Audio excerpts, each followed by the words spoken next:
მოგესალმებით ბათუმელების პირდაპირ ეთერში მოქალაქეები ბათუმში ისევ დგანან ქუჩაში მორიგ საპროტესტო აქციაზე.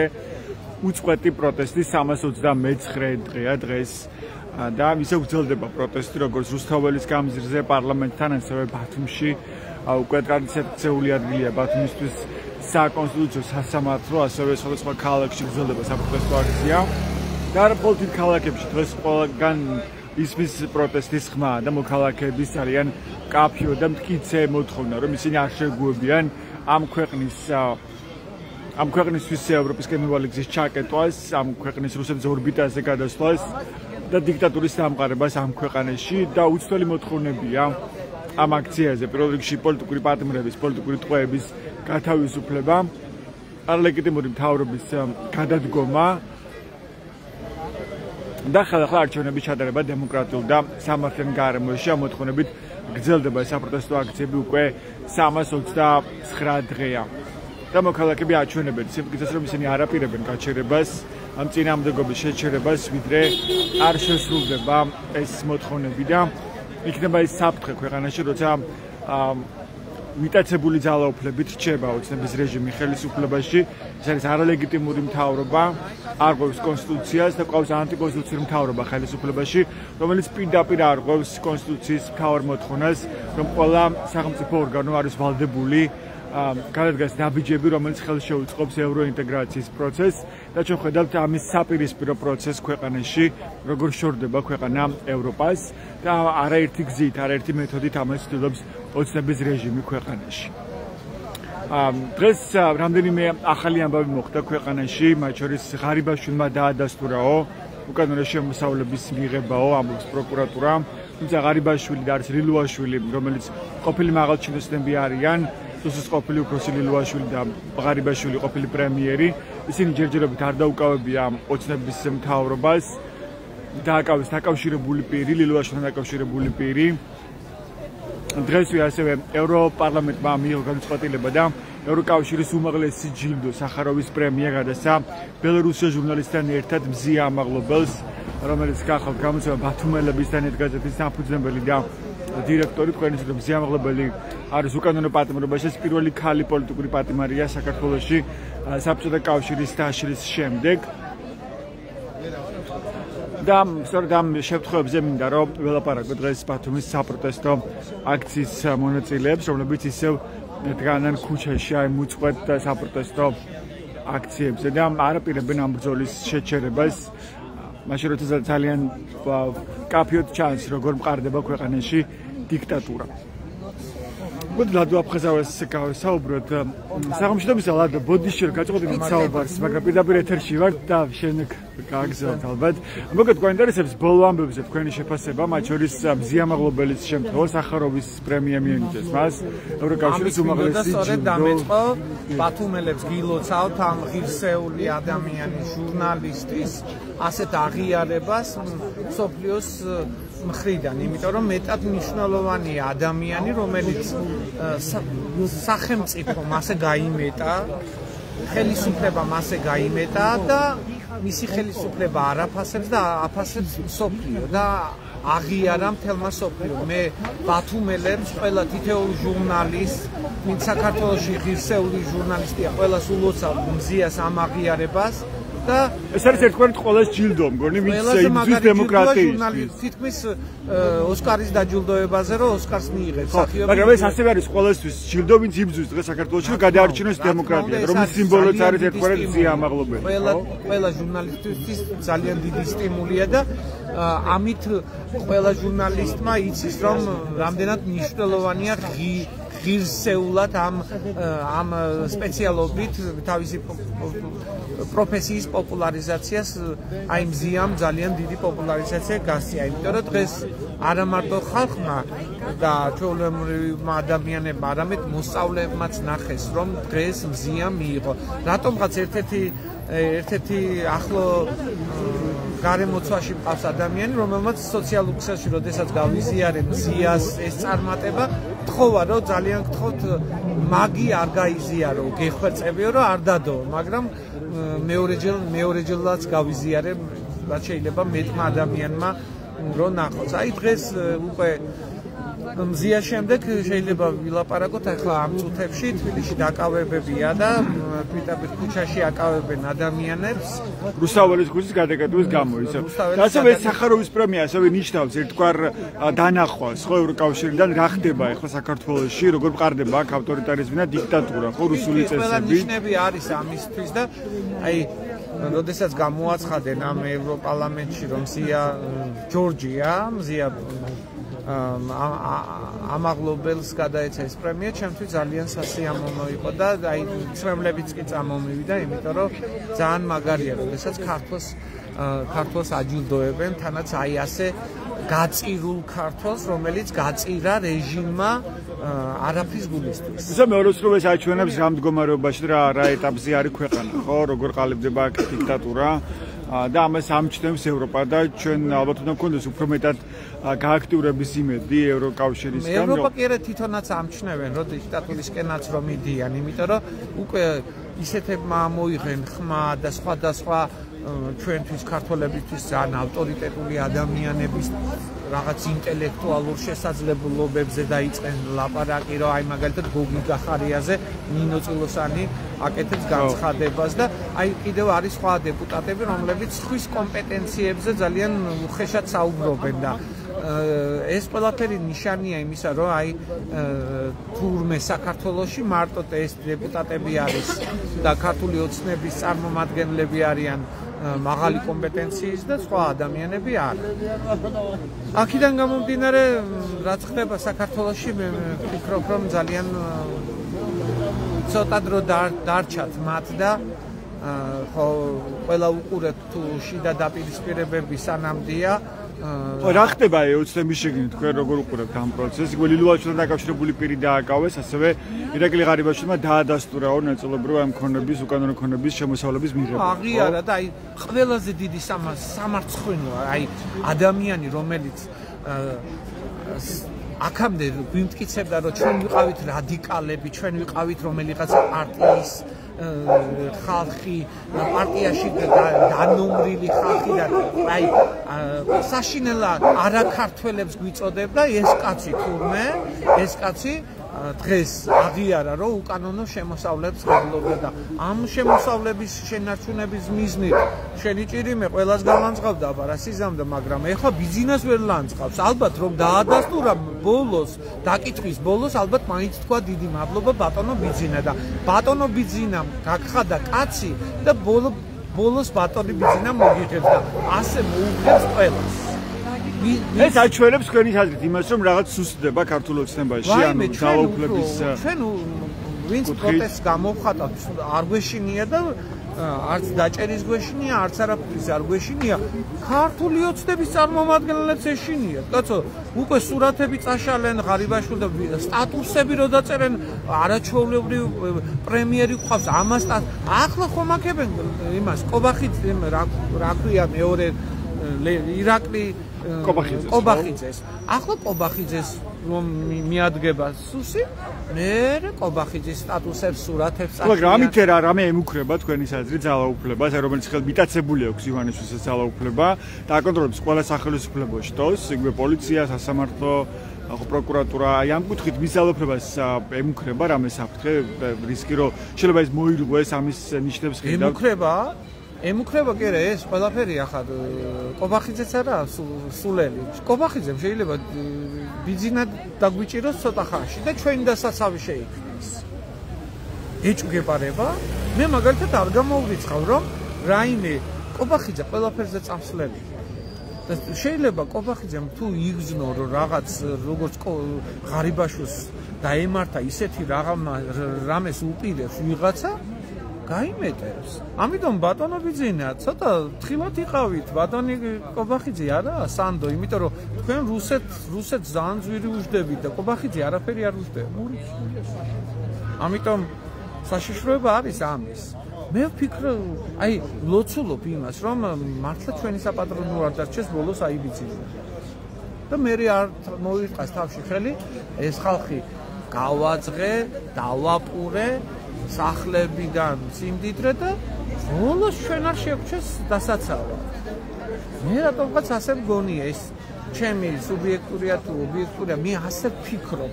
მე ვინმეს კი არ ვახვევ ამას, მე ასე ვფიქრობ, რომ რო დასჭირდეს ყობახიძეს, მდინარაძეს, მოიშორებენ იმასაც, რა ქვია, ბიძინასაც, იმიტომ რომ ისინი ხო უკვე ბიძინაზე ძალიან ცუდ რაღაცებს ლაპარაკობენ, ხო, შიდა წრეებში, აი მაგალითად თალაკვაძე, ამიტომაც გარიყეს და აღარ ჩანს, იმიტომ თალაკვაძე თქვა რომ დაბერდა და გამოპრუტუნდაო და ეს ვიდეო ანახეს ბიძინას და მოაცილეს, საერთოდ არსად აღარ ჩანა. ბატონი ბიძინა ჭკვიანი კაცია, მაგრამ ცოტა გოღმაცა აქვს და სამაგიეროს გადახდებით იცის.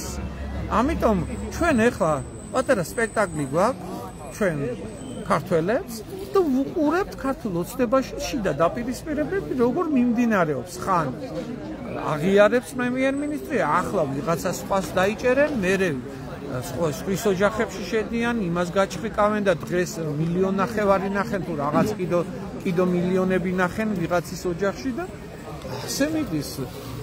ბატონი ბიძინა რო დაასანქცირა ამერიკამ 3 მილიარდამდე მაინც დაკარგა და ის თანხა ხო უნდა ამოიღოს.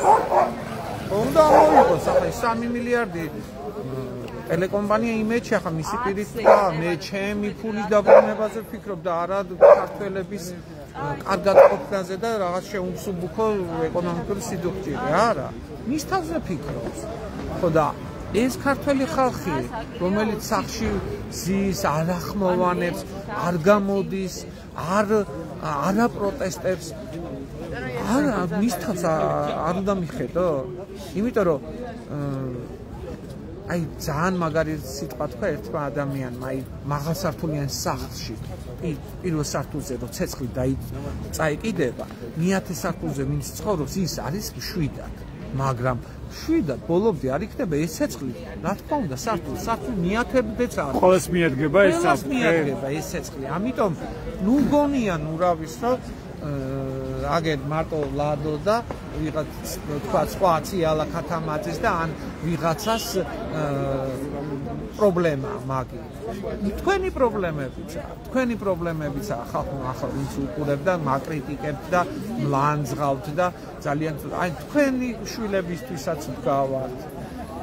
თქვენი ოჯახისთვისაც ვგავართ, მაგრამ მოვა დადგება ის დრო, როდესაც ჩვენს წინ დადგებით, აი ვინც ვაპროტესტებთ აქციაზე ვართ, ჩვენს წინ დადგებით და იტყვით კაცო მე ვაპროტესტებდი, არ გამოვდიოდი, თორე იცით რა მაგარ საქმეებს ვაკეთებდი და ჩვენ დაგაყენებთ წინ, იმიტომ ჩვენ ისეთ ხალხი ვაპროტესტებთ, არ თანამდებობა გვინდა, არც პოლიტიკაში წასვლა გვინდა, არაფერი არ გვინდა. ჩემთვის მაგალითად მე ყოველთვის ვიქნებ მასწავლებელი და არ შეიძლება კი არ წავალ პოლიტიკაში. თორე აქამდეც წავიდოდი, ხო? მაგრამ აბა კითხეთ რომელიმე ქართული ოცნების მომხრეს, მაგას თანამდებობა უნდა, მაგი ნაციონალი, მაგი ამფერი, მაგი ამ პარტიაშია, იმ პარტიაშია, მაგრამ არ ჯერად შეიძლება ამ გულწრფელი ბრძოლის, ანუ ესე ფიქრობ, თუ უგოთ ასე პოზიციონირებელი ისინი, რომ რაღაცა შელახონ ეს ავტორიტეტი, თქვენ ნებისმიერი სხვა ადამიანის. ამასინათ ვიღაცამ დამიწერა, რომ მაგიო ყოველთვისო აქციებზე რო დადისო, აცდენს სკოლას და მერეს და აგი უნდა ახლა ხელისუფლებას და ატყდა რას ქვიას სკოლებს აცდენს და იმგავს უთხარი ბიჭო, რატო იგდებ ხერხულობაში თავს?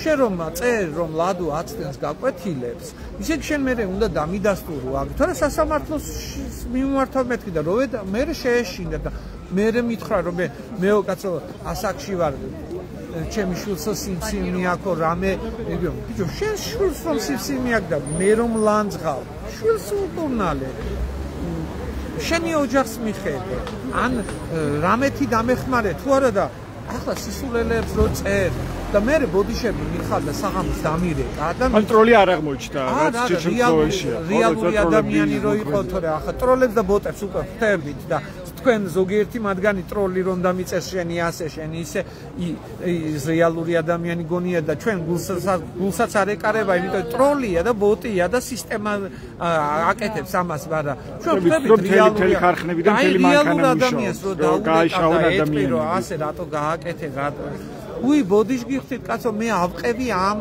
იმას ანუ ტროლებს და ბოტების იმას უნდა აყრეს ფეხის ხმას მაგრამ მე ბოდიშებს გიხდია დიდი მადლობა ამ ლადო აფხაზავა იყო მასწავლებელი და პროევროპული საპროტესტო აქციის ერთ-ერთი აქტიური მონაწილე მოგესალმებით ბოდიში გაწყვეტინებთ მაგრამ პირდაპირ ეთერში ვარ თქვენ ხართ ყოფილი საჯარო მოხელე რომელიც ხართ ასევე ამ პროევროპული საპროტესტო აქციის მხარდამჭერი და მონაწილე, ხო? პროექტში რომ გითხრათ რა გაირკვა თქვენ საქმესთან დაკავშირებით, რა ეტაპზეა თქვენი სამართლებრივი დავა, იმიტომ რომ თქვენ გაგიშვეს სამსახურიდან ეკონომიკის სამინისტროდან, აჭარის ეკონომიკის სამინისტროდან იმის გამო, რომ თქვენ აფიქსირებთ კრიტიკულ პოზიციას მას შემდეგ, თუმცა ოცნების მთავრობამ თქვა პირდაპირ რომ ის აჩერებს ევროინტეგრაციის პროცესს, ხო? და ამის გამო თქვენ გამოგიშვეს სამსახურიდან. შემდეგ რა მოხდა? შემდეგ ჩვეულებრივად პროცედურები ზემდგომ ინსტანციაში უნდა გამესაჩივრებია, გავასაჩივრე მთავრობაშია გასაჩივრებული და არ განუხილავთ თქვენი საჩივარი. სამი განცხადებაა შესული და არც ერთზე არ არის რეაგირება ჯერჯერობით.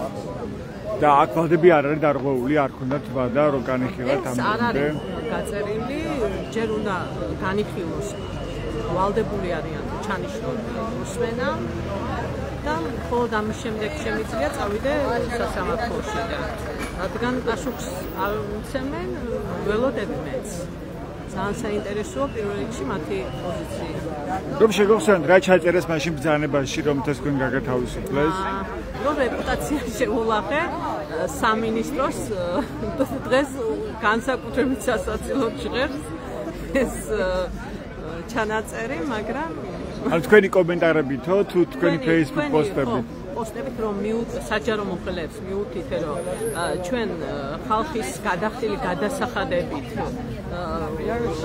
ხდება ჩვენი ხელფასების გადახდა მეთქი და ვალდებული ხალხის წინაშე ვართ მეთქი რომ უთხარი რატომ მიუთითე თურმე ისა რა ქვია კოლეგებს მითითება რა საჭიროა ეს ყველამ უნდა იცოდეს და ჩემი მითითება კანონიავალებს მათ ამიტომაც დავიქირავეთ ჩვენ და ვუხდით ხელფას რომ ეს შეასრულო ის რაც კანონში წერია ის იმაზე მითხრენ რომ ისა რა ქვია სირცხვილიაო ასეთი ტერმინებით ანუ უფრო იმაზე გაკეთებული გაკეთებული მაგრამ აი რიგით საჯარო მოხელები რას გეუნებიან პირად კომუნიკაციაში რომ რამდენად არის თქვათ მათი მზაობა რომ შეუერთდნენ ან უერთდებიან შეიძლება იდეურად ამ პროტესტს მაგრამ ვერ ბედავენ რომ სამად გამოხატენ პოზიცია ჩემი აზრით ანუ ისხლეტენ ამ ყველაფერს ეცდილობენ თავიანთი რაღაც კომფორტის ზონაში და აღიმართა ჩემი აზრით ჩვენ შორის იმიტომ რომ არ ვიცი შიშის გამოერიდებიან რაღაც კომუნიკაციას თუ რა ხდება არ ვიცი მაგრამ ანუ საერთოდ თავს არიდებენ თქვენთან კომუნიკაციას ხო და ამას თქვენ შიშს უკავშირებს რომ შეაშინეს ანუ შეაშინეს რომ სამსახურებს დაკარგავენ უფრო თავიანთ თავებს რომ მათ უწესებენ რაღაც ჩემი აზრით პლუს იმას რომ ეშინიათ და არ ვიცი შიში არ გადაარჩენს ღარიბაშვილსაც ეშინოდა მაგრამ ხო ხედავთ რა მოხდა ეს ღარიბაშვილის თავს თქვენი აზრით რა მოხდა რატომ ამოიღო მიზანში ასევე ქართული ოცნების მთავრობა იცით რომ ინფრასტრუქტურულ პროექტებს რაც ხორციელდებოდა აჭარაში ფინანსთა სამინისტროს ტრანსფერით კეთდებოდა და იმ განყოფილებაში მუშაობდით მე საფინანსებდა და ამ ტენდერებს ფურცლიდან რომ მიხვდები რომ ტენდერებში რაღაც არ არის კარგად და არასწორად მიმდინარეობს და ხვდები რომ კორუფცია ქვეყანაში კორუფცია ყველა ეტაპზეა ხო ქართულ ოცნებაში მაგრამ რეალ კორუფციის გამოიშიან ღარიბაშვილს ან თქვენ ასე ფიქრობთ ან რეალურია ის ბრალდებები რაც ახლა ჩვენ მოვისმენთ იგივე სუსისგან თუ პროკურატურისგან საპატიებდნენ რაღაც უშუალოსაც ქონდა ალბათ ადგილი არ ვიცი დონეზე არ ვიცი ალბათ კორუფცია როგორ ჩანს ყველა დონეზე ფაქტებითაც ჩანს არა მომეღოდა მჭდარი იმუშავებდი ჩვეულებრივად ანუ პროტესტი თუ არ გაქვს არაფერზე ჩვეულებრივად იმუშავებთ მათ. ეხლა ეს რაც ხდება, ხო ყოფილი დირექტორთან დაკავშირებით ლილუაშვილი, ღარიბაშვილი, მათთან დაკავშირებული პირების დაკავებები, იგივე თორნიკე ივაძის შემთხვევა, ის ყველაფერი რას ნიშნავს?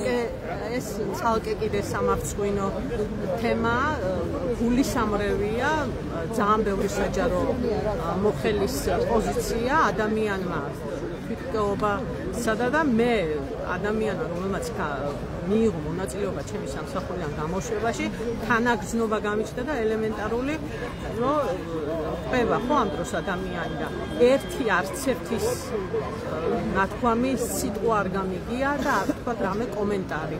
ეს ცალკე თემაა კიდე რომ არ იმ ადამიანებისგან რომლებიც თავის დროზე აქებდნენ და პოსტ-პოსტზე უძღვნენ თორნიკე ივაძეს. მოლოდინიც არ მაქვს აქედან გამომდინარე რომ გუშინ თქვათ პოსტებს აზიარებდნენ, სურათებს იღებდნენ და პირველი მე ვარ მეგობარიო იჩემებდნენ და მეორე დღეს ისე გაწირენ რომ ეს გვასწავლებს სხვათაშორის ჩვენ მათგან. ჩვენ ადამიანი ციხეში ჩდება, ყველა ვერთიანდებით და ვიცით როგორ დავეხმაროთ. მაგრამ ეს ამბები რას ნიშნავს? ქართული ოცნების ძლიერდება და აძლიერებს თავის დიქტატურას, თავის რეჟიმს, თუ ჩანს რომ აქვს უკვე სიზუსტეები და აქვს პრობლემები. როცა ქუჩაში დასდევ ადამიანს პირბადედა ტოკი კეთიაო და ქუჩები აქვს გადაკეტილი, რა ვთქვათ ახლა ჩვენ მოქალაქეებმა, ყველა ქუჩა თითქმის გადაკეტილია სამშენებლო სამუშაოების გამო და ქაოსია ქალაქში. ჩვენ ანუ სახელმწიფო კეტავს ქუჩას, მაშინ რა გავაკეთოთ მაშინ, ხო? ანუ რა პრობლემას უქმნის ერთი რუსთაველის ქუჩის გადაკეთება? აქ სხვა ავამტყოფის ტვინში იხარშება რაღაცეები, ავამტყოფის ტვინში. მაგრამ გაჩვენებს ძალას ასევე, ხო, ეს რეჟიმი რომ მე შენ დიჯერ, მე ჩეცხლშია ძალა. ეს ჩვენზე არ მოქმედებს ეს ძალა. ჩვენ არ გვეშინია არაფრის. ანუ არასწორი გაცვლა ოცნების მხრიდან თქვენ ესე ფიქრობთ? ისევ ვინც მას ყავს, ასე ვთქვათ, მოთვინიერებული იმ ხალხს აშინებს ისევ ჩემი აზრით. სხვა არაფერი შედეგი, ვერანაირ შედეგს ვერ ნიშნავს ეს. ამ პროცესში ერთ-ერთი მნიშვნელოვანი გოლია საჯარო სექტორი, ხო, საჯარო მოხელეები, უფრო ძალიან დიდი. არც ისე ბევრი არიან, ჩვენ უფრო ბევრი ვართ. არა, ეგ თავისთავად, მაგრამ ძალიან თუ კი არ შეასრულებენ თქვენ საჯარო მოხელეები იმ დავალებას, რაც აქვს ოცნების რეჟიმს, ბუნებრივია, სერიოზული კრიზისი შეექმნება, ხო და ძალიან მარტივად ჩამოიშლება მთელი მისი ძალაუფლება. ჩემი აზრით, არც არაფერი მნიშვნელოვანი არ კეთდება საჯარო სამსახურებში. ხო, დავალებას ვინ გასცემს, ხო გასცემს ოცნების რეჟიმი და ყველა სახელმწიფო უწყება ამ დრომდე ნებისმიერი სამინისტრო, ნებისმიერი მერია, რაბიჯი პოლიცია, სასამართლო მით უმეტეს ისინი ასრულებენ ამ ამოცანებს. მერიებში უფრო რთულადაა საქმე პარტიული კუთხით. პარტიული, თქვათ, ოფისები გახადენ მერიები და საკრებულოები ამ ადამიანებმა, ჩვეულებრივად, რა ვიცი, ქართული ოცნების წარმომადგენლების რაღაცა შეხვედრები, ეს არ არის მერია. მერია უნდა გვარებდეს ყველა მოქალაქის განურჩევლად პარტიული კუთვნილებისა პრობლემებს და არა ვიღაცა ერთი დაჯგუფების წარმომადგენლების პრობლემების მოგვარებას უქმნობა. ეხლა საერთოდ მიდის ეს პროცესი თქვენ როგორ უყურებთ და რა ფაქტორებზეა დღეს დამოკიდებული წინააღმდეგობის წარმატება? რა რესურსია ამისთვის? ნუ ხალხი არ ვიცი ახლა შეშინდა თუ რა ქნა, მაგრამ ფაქტია რომ ქვეყანაში არის უკმაყოფილება. ნუ პროტესტი არცად არ წასულა, ხო ისე პროტესტი არცად. უბრალოდ ჩემი აზრით დროებით მიჩნდა. ეს არ სადავწავა ეს პროტესტი. იმიტომ რომ უკეთესობისკენ არაფერი არ იცვლება. ისევ ის დიქტატორი, ჩემი აზრით ყველაზე გაურკვეველი ადამიანია დღეს ქვეყნის პირველი პრემიერი როქვია, რეჟიმის პრემიერი როქვია.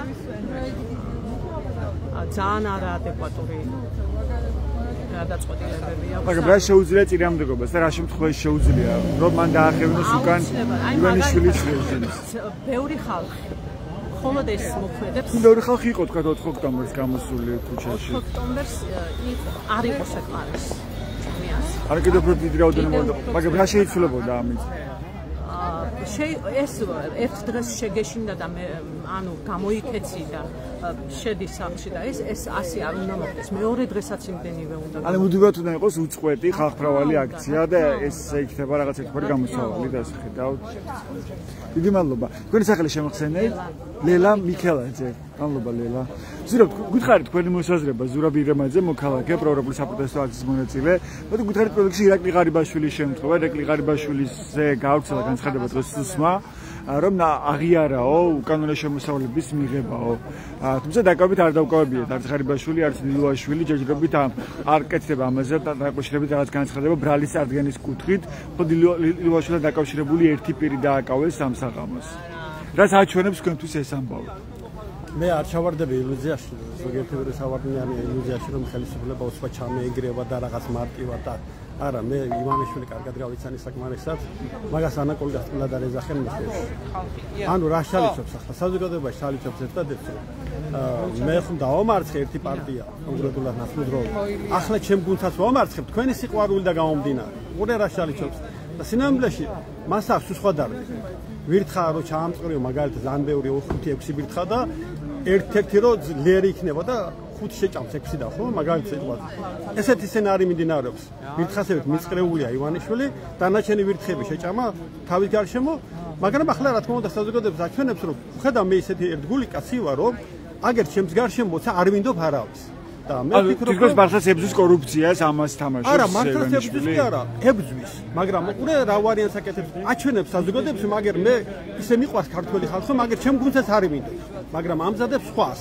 რას ამზადებს თქვენი აზრით? გახარიას ენას. გახარიას რა? გახარიას ენას. ანუ ამ ყველაფრით აჩვენეს საზოგადოებას, რომ გახარია მართალი იყო ჩვენ გვიღალატა. უყურე საიტკენ მიყავს სცენარი. იცი, გახარია იყო მართალი და ჩვენ გვიღალატა. ანუ საზოგადოებაში ამ ყველაფრი გახარიას რეიტინგს დის თვითონ ივანიშვილი და რა თქმა უნდა მეორე ჯოკერი ხომ უნდა გადააგდოს, ხო? ეს არის მისი ჩანაფიქრი. მე ძალიან კარგად ვიცი და არ თქვა ფიქრობ რომ ირიბად ხელს უწყობს სამ პროცესებით გახარიას რომ ის გააქტიურდეს. მაგრამ გახარიას რეიტინგი როგორ გაიზრდება, რომ ის რეიტინგი როგორ გაიზრდება? ჩამოვარდა მით უმეტეს ბოლო არჩევნებაც ესაჩვენა, რომ ბიროთ უფრო ნაკლები ხმები აიღო ვიდრე წინა შემთხვევაში და თბილისში მაგალითად ალტინფო მაჯობა გახარიას პარტიას. გასაგებია რომ მაგრამ ყურე საქმეშია თვითონ გიორგი გახარია იტყვის რომ მე რის გამო წავედი ოცნებაში. მე ხო ვამოვდი რომ 25 კაცი ხეირობდა ამ ქვეყანაში. ხო თქვა გახარია ამისა. ახლა ხო გამოჩნდა მის 20-25 კაცი ამ ქვეყანას ზარსვავდა. მეთქი, ამით ირიბად გახარიას პადეშ გამისა, ხო გამი დანაჩენები გაწირა, დატვინა რომ კიდე დასაყდენი მისი არის გახარია, მეთქი. დასაყდენი ვეღანახო ივანიშვილი. ატო კობახიძეს არ ენდობა და იჭვი აქ რომ რა თქმა უნდა თავისავად, იმიტომ რომ კობახიძეს მამა ვინ იყო? მეთქი, და კობახიძეს მამას ხო დღესაც რუსეთთან ურთიერთობა აქვს და კავშირებია, ხო? და არ გამორიცხავს პირადად ბატონი ბიზინა ივანიშვილი რომ რუსეთის საფრთხო სამსახურო მაგალითად რუსეთის ხელმძღვანელობა მოიცილოს ივანიშვილი და აგერ კობახიძე ავდეს თავის მართველად რა თქმა უნდა თავისავ ამას არ გამორიცხავს ივანიშვილი. ამიტომ რა თქმა უნდა რუსეთის წიაღინდა წამოსული ვინ არის?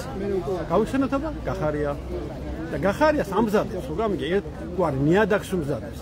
მე ვიცი ახლა უკვე რა სცენარების არის და ბევრი არის ჩავარდნილი ილუზიაში რომ არიქა ბიზინა მარცხება, არიქა ასე, არიქა ისე 4 ოქტომბერს რა სცენარი იყო? რომ არიქა ვამარცხებ და არიქა ვიმარჯვე. ილუზიები რა თქმა უნდა. რეალობაში წინამდებობას დაჭირდება ახლა რომ რა გზისთან განვითარდეს ეს წინამდებობა და რა ფორმით გამოიხატოს პროტესტი რომ მას კონდეს შედეგი. წინამდებობა ეს არის მე მინდა უთხრა საზოგადოებას. გიორგი გახარია თუ დარჩა პარლამენტში პირდაპირ მინდა თქვა, მე ხომ გიორგი გახარიას ხარდაჭერი ვიყავით ერთი პერიოდი. არ არის ამდენ გიორგი გახარია მაშინ. იმიტომ რომ ბიზნესთან არის შეკრება. გიორგი გახარია თუ დარჩა პარლამენტში ივანიშვილის მეორე ჯოკერია. იმიტომ რომ 80% რო აიღო ქართულ ოცნება. და გიორგი გახარიამ თუ ეს იწამა რომ მან 4%-ს ვერ აიღო, ეს იმას ნიშნავს რომ არის ბიზინა ივანიშვილის ჯოკერი. ხო გამიგე? და რა თქმა უნდა თავისთავად ბიზინა ივანიშვილის ჯოკერი უნებრივია თავისთავად გააქტიურდება, ხო? რა თქმა უნდა თავისთავად. ამიტომ სანამ ესეთი სცენარი განვითარდება, საზოგადოება უნდა თვითონ უნდა მოახდინოს საკუთარი თავის რეალიზაცია და თვითონ უნდა გააქტიურდეს საზოგადოება. ეს არის მთავარი. და გახარია რომ ჩავჭრათ პოლიტიკურ ველიდან თუ გახარია დარჩება პარლამენტში, ბევრად უკეთესი იქნება. მაგალითად 4 სუბიექტი პარტია ხო იყო გაერთიანება. ჯობია მე მათ ვუჩევ, რომ გახარია ჩაჭრან პოლიტიკურ ველიდან და 3 სუბიექტმა იმოქმედოს დამოუკიდებლად. რატომ? იმიტომ რომ გახარია აღარ არის სანდო თუ კი ის პარლამენტში დარჩება. ანუ საზოგადოებრივ და სახელმწიფოს აღარ არის. დარჩება შედის, შევიდა უკვე პარლამენტში გახარია და თავისი. დარჩება ის პარლამენტში, უყურე, თუ დარჩება ის პარლამენტში, ის სანდო აღარ არის. იმიტომ რომ 3 წელიწად გახარია ფიქრობს რომ გაამაგროს როგორმე ივანიშვილი და მე გადაიბაროს ძალაუფლება. უყურე სცენარი საიტკენ მიყავთ. ხო გამიგე? მე გადაიბაროს ძალაუფლება და ამიტომ ჩვენ ეს არ უნდა დავუხეთ ისეთი რაღაცა და 3 წელიწადი კვლავ გავიდეს ისე რომ გახარია ივანიშვილის რაღაც პოლიტიკურ დებატებს უსმინოთ საზოგადოება დაჩაგრული იყოს და ბუნებრივია საზოგადოება ვერ წავიდეს წინ და ვერ განვითარდეს ეს არ უნდა დავუხეთ ესეთი სცენარი ამიტომ აუცილებელია რა თქმა უნდა თავისთავად საზოგადოება გამოფხიზდეს კარგად გაიაზროს კარგად გადახარშოს რომ 80% როცა აიღო ოცნებამ და გახარიამ თვითონ 4% ვერ აიღო და კვლავ დაუხდა ეგრეთ წოდებულ ოპოზიციაში აქ ჩაწყობილი კარტია ზნაჭი ამიტომ საზოგადოებას აუცილებელია კარგად დაფიქრდეს ამ ყველაფერს და კარგად იაქტიუროს. დიდი მადლობა. ორდენის სიტყვით მზიამაღლებელთა და გავშენდა თქვა. 28-ში არის სამართლო ქალბატონ მზიამაღლებელისა და კი, ქუთაისის აპელაციის სასამართლოში. მე ჩემი თვალით ხედავდი, საკუთარი თვალით ხედავდი, რომ მზიამაღლებელია აშკარად პოლიტიკური ნიშნი დაჩაგდეს. პროკურორი ცრუმოწმე მოყავდა პოლიციელების სახით, რა თქმა უნდა პროკურორებმა ძალიან ბევრჯერ გააправეს და გაამართლეს ეგრეთ წოდებული ცრუმოწმეები, ანუ პოლიციელები ჟურნალისტი მოწმეები რომ მოიყვანეს პროკურორმა და ასე მოსამართლემაც აშკარად დაჩაგრეს რატო? იმიტომ რომ პოლიტიკური ელფერი იყო სასამართლოს და პოლიტიკური ნიშნი ხდებოდა მზიამაღლების გასამართლება და ზუსტად პოლიტიკური განაჩენი იყო 2 წელი. ხო და ისმის კითხვა. კაცი რომელიც ევროანსამბლეს 2 ვადით ვიცე-პრეზიდენტი იყო გულისხმობ ერაკლი კობახიძეს. ესეთი ჯილდო თუ გადაუცემიათ ერაკლი კობახიძესთვის რა ჯილდო გადასცემს მზიამაღლებას. ანუ ამ ყველაფრიდან ჩანს რომ მზიამაღლებელი როგორც ევროპას და ამერიკას უყვარს, მაგრამ ის პრორუსი თავკომბალე, რომელიც დღეს ქვეყანას მართავს, ბუნებრივია ევროპამ და ამერიკამ მოიცინა. პოლიტიკურად მოიცინა, პოლიტიკურ ველიდან მოიცილეს და არ შეიძლება ამ ყველაფრის, როგორც გაჩუმება და ამ ყველაფრის გატარება შეუძლებელია საზოგადოების მხრიდან, რომ ჩვენ გავჩუმდეთ, ხმა არ ამოვიღოთ და ამავე დროს გავატაროთ, რომ ქვეყანაში რა ხდება, რა მომავალი ვექნება, ამაზე არ დავფიქრდეთ. ვიქტორე სახაროვის პრემიის მინიჭება პრაქტიკულად ამას ნიშნავს, რომ აქ მყარდება ავტორიტარიზმი და იგივე მზიამაღლებელი ბძვის თავისი საქმით სწორედ ავტორიტარიზმს, ხო, ქვეყანაში და ეს ამის დანახვა ქვეყანაში. რა თქმა უნდა, ჩვენ ყველამ კარგად უნდა დავინახოთ, რომ ხელისუფლება, რომელიც სიტყვის და გამოხატვის თავისუფლებას და ჟურნალისტს ციხეში უშვებს, რის გამო? თავისი პროფესიული საქმიანობის გამო, თავისი სიძლიერის გამო, თავისი ვაჟკაცობის გამო. ვაჟკაცი ხალი რო არ ყოფილიყო, სამართლიანი არ ყოფილიყო, რა თქმა უნდა ღირსების ორდენით არავინ ადააჯილდოვდა მას. და რა თქმა უნდა ბუნებრივია, ევროპა და ამერიკაში მაგალითად ყველაზე ერთადერთი ვის დააჯილდოვეს და გვახსოვდა ძეგლი დაუდგეს იყო ზურაბჟვანი და მეორე აგერ ქალბატონი მზიამაღლებელი, ხო? თუმცა სახაროვის პრემიით ან ევროკავშირის უმაღლესი ჯილდო პირველად მიიღო პირველი ქართველია, ვინც მიიღო ეს ჯილდო მზიამაღლებელი. არც პოლიტიკოს არ მიუღია და ეს რა თქმა უნდა ძალიან სასიამოვნო ფაქტია, ხო გამიგე? მე გულისხმობთ რო თქვა, შეიძლება ვიღაცა მეგობრებაში ჩაუბართოს, რა თქმა უნდა ჩემი კუთხიდან ნაჭარი და რო არის ეს უფრო მეტად გამიხარდა ხო გამიგე იმიტომ რომ რა თქმა უნდა ძალიან מחარებს სული და გულოცილოსა ქალბატონ მზიას და ასევე რა თქმა უნდა უსურვებს თავისუფლებას უფალი იყოს მისი წყალობი დიდი მადლობა ეს იყო ზურაბ ბირემაძე ბათუმის პროევროპული აქციის ერთ-ერთი აქტიური მონაწილე თქვენ მოსუსმენდით ჩვენს პირდაპირ ეთერში ასეთია დღეს ბათუმის პროევროპული საპროტესტო აქციის მონაწილეების გზავნილები ჯემალ თქვენ გითხარით ასევე თქვენი გზავნილი რას ნიშნავს თქვენთვის სახაროვის პრემია მზიამაღლობელისთვის ბელარუსიის ჟურნალისტთან ერთად ერთის მხრივ ეს არის აღიარება მზიამაღლობელის მეორე მხრივ ეს ნიშნავს ავტორიტარიზმის დანახვას ამ ქვეყანაში ხო რა იცვლება ამით და თქვენ რა მოლოდინია რომელად გააქტიურდება თქვენ დასავლეთი ამ იგივე პრიზის შემდეგ საქართველოსთან მიმართებით რა თქმა უნდა დასაფასებელია ამ ხელა ჯილდოს რო იგებს ის ადამიანი რომელსაც ნამდვილად ეკუთვნის და სხვას ვისეკუთვნის თუ არა მზიას ეს ჯილდო გააქტიურების მოლოდინი ანუ იმაზე მეტი რა აქტიურობითაც შემოიფარგლებიან ხოლმე ევროკავშირში მე მგონია რომ არ იქნება იმაზე მეტი გააქტიურება მე სხვა რამეზე მინდოდა მესაუბრა თბილისში ახლა რაც ხდება ამ წუთებში ზაზე ვინც კი გადადის ყველა საპატიმრებენ სისხლის სამართლით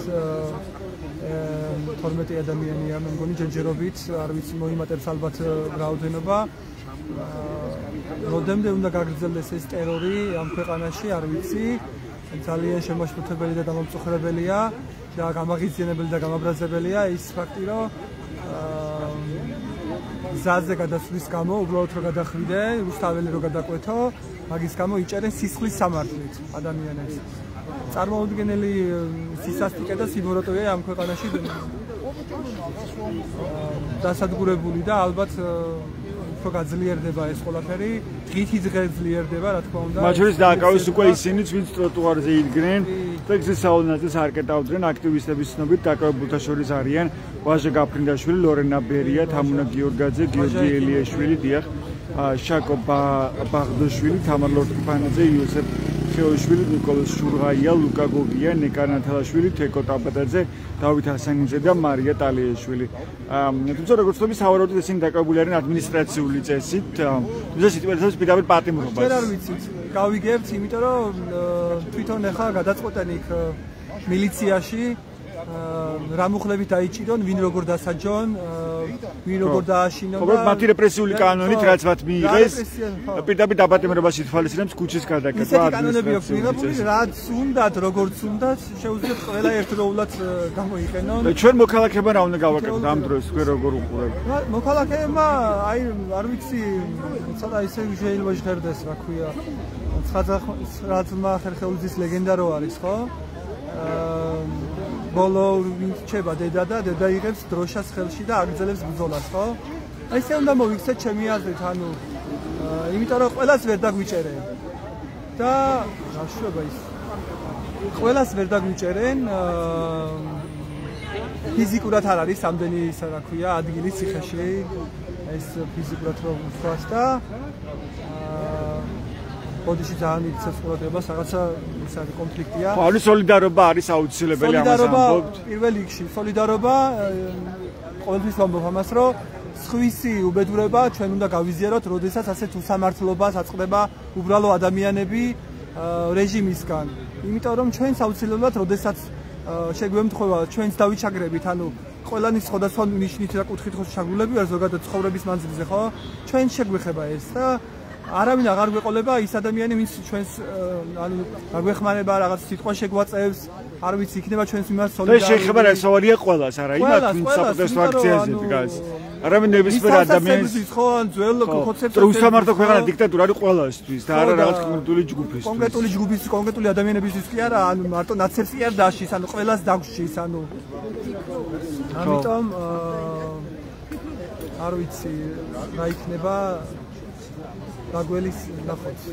დიდი მადლობა ეს მე მზად ვარ პირადად რომ აქ მდგომისთვისაც წავიდე ციხეში.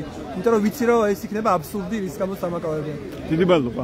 ეს ჯემალ კახიძე იყო. თქვენს მედით ბათუმის პროევროპული საპროტესტო აქციის მონაწილეების გზავნილებს.